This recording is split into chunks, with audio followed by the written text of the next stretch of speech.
चाय हो या चाह, रंग एकदम पक्का होना चाहिए। फिक्र हो या जिक्र, रिश्तों में अपनापन होना चाहिए।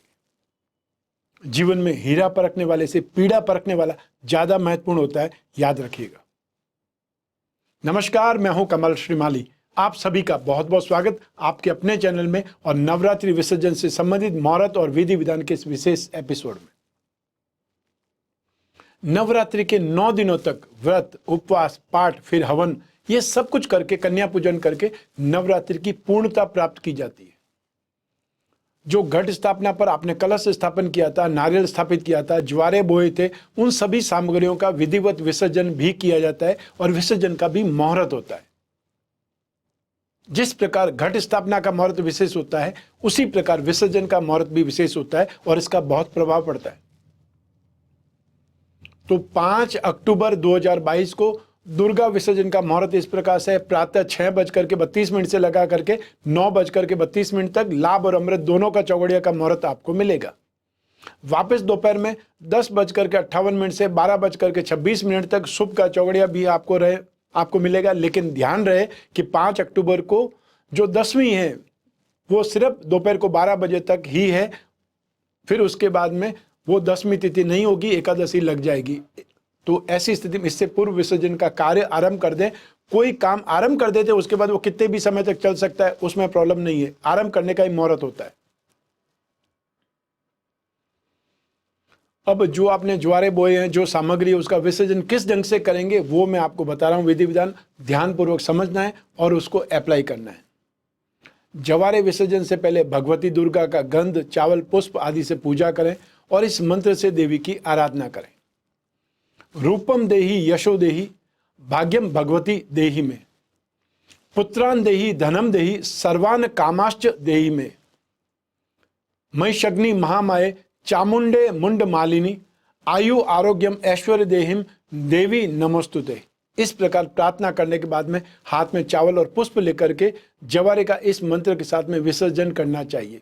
गच्छ गच्छ सुरश्रेष्ठ स्वस्थान परमेश्वरी पूजा आराधन काले च पुनरागमनाय च, अर्थात लक्ष्मी, कुबेर और मेरी इष्ट देवी सदैव मुझ पर कृपा करे और मुझ पर कृपा की वर्षा करते हुए मेरे यहाँ निवास करे। अन्य आवाहित देवी देवता ग्रह दिक्पालों से निवेदन है कि वे मुझे आशीर्वाद प्रदान करें, साधना की सफलता की, पूजा की सफलता प्रदान करते हुए अपने अपने स्थान को गमन करें। तो अब कलश पर रखे नारियल को कटोरे सहित हटा करके अलग रखना है और कलश को उठाकर उसके अंदर का जल अपने ऊपर तथा अन्य जनों पर, जो भी परिवारजन है वहां पर, उन सब के ऊपर छिड़कना है। इस अभिमंत्रित जल और औषधि युक्त जल को औषधि की तरह उसी दिन सेवन भी कर सकते हैं, चरणामृत की तरह आप ले भी सकते हैं। यज्ञ विधि से जो लौ निकलती है, अर्थात जो आपको अंश बच जाता है, जिसे आप भस्मी कहते हैं, उसको आप कुछ अंश निकाल करके अपने सिर, कानों पर, कंठ पर, हृदय पर लगाना चाहिए। जिन लोगों ने हवन किया है वो ये काम कर सकते हैं, जिन लोगों ने हवन नहीं किया कोई बात नहीं। इस प्रकार विधिवत पूजा करने के बाद में ज्वारे का विसर्जन कर देना चाहिए, लेकिन ज्वारों को फेंकना नहीं चाहिए, उसको परिवार में बांट करके सेवन करना है। इससे 9 दिनों तक ज्वारों में व्याप्त शक्ति हमारे भीतर प्रवेश करती है। घट अर्थात कलश में रखे सिक्कों को अपने गुल्लक में, अपने कैश बॉक्स में, अपनी तिजोरी में रख सकते हैं। मान्यता है इससे वृद्धि होती है। सुपारी को भी परिवार में प्रसाद के रूप में बांट सकते हैं। माता की चौकी से सिंहासन को पुनः अपने घर के मंदिर में या उनके स्थान पर ही रखते हैं। श्रृंगार सामग्री में से साड़ी और जेवरात आदि को घर की महिला सदस्य प्रयोग कर सकती है। श्री गणेश जी की प्रतिमा को भी आपको पुनः घर के मंदिर में उनके स्थान पर विराजमान कर देना है और चढ़ावे के तौर पर सभी फल, मिष्ठान आदि को भी परिवार के सदस्यों में बांट देना है। अब चौकी और घट के ढक्कन पर रखे चावल एकत्रित करके पक्षियों को डालना है। चाहे अभी डालें और चाहे थोड़ी देर के बाद में, जब भी आप बाहर जाएं तब डाल दें। माँ दुर्गा की प्रतिमा या माँ दुर्गा की तस्वीर, साथ ही घट में बोए गए जौ और पूजा सामग्री सबको प्रणाम करें। विसर्जन के पश्चात एक नारियल दक्षिणा और चौकी के कपड़े को किसी ब्राह्मण को दान दें, जरूरतमंद को दान दे सकते हैं।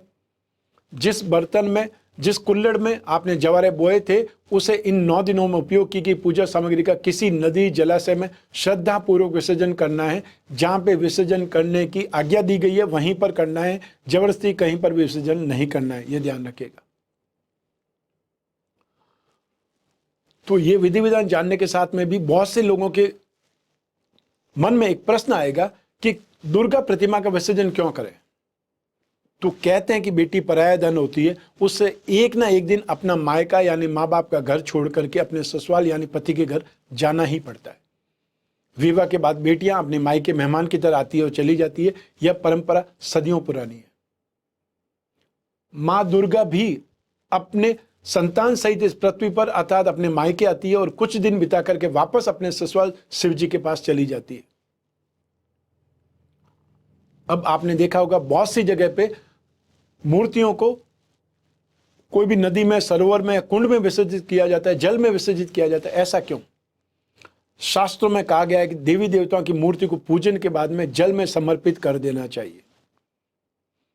दरअसल जल के देवता वरुण हैं, जो भगवान विष्णु का ही स्वरूप माने गए हैं, इसलिए जल को हर रूप में पवित्र माना गया है। यही कारण है कि कोई भी शुभ काम करने से पहले हम पवित्र होने के लिए जल का प्रयोग करते हैं। शास्त्रों के अनुसार सृष्टि के प्रारंभ में भी सिर्फ जल ही था और सृष्टि के अंत में भी सिर्फ जल ही शेष बचेगा, यानी जल ही अंतिम सत्य है। यहां तक कि भगवान राम ने भी धरती से विदा लेने के लिए जल समाधि का मार्ग चुना था। अब आध्यात्मिक जगत में विसर्जन का महत्व क्या है? तो हमारी सनातन परंपरा में विसर्जन का विशेष महत्व है। विसर्जन अर्थात पूर्णता, फिर चाहे वह जीवन की हो, साधना की हो या प्रकृति की हो। जिस दिन कोई वस्तु पूर्ण हो जाती है तो उसका विसर्जन अवश्यंभावी हो जाता है। आध्यात्मिक जगत में विसर्जन समाप्ति की निशानी नहीं बल्कि पूर्णता का संकेत है। देवी विसर्जन के पीछे भी यही गूढ़ उद्देश्य निहित है।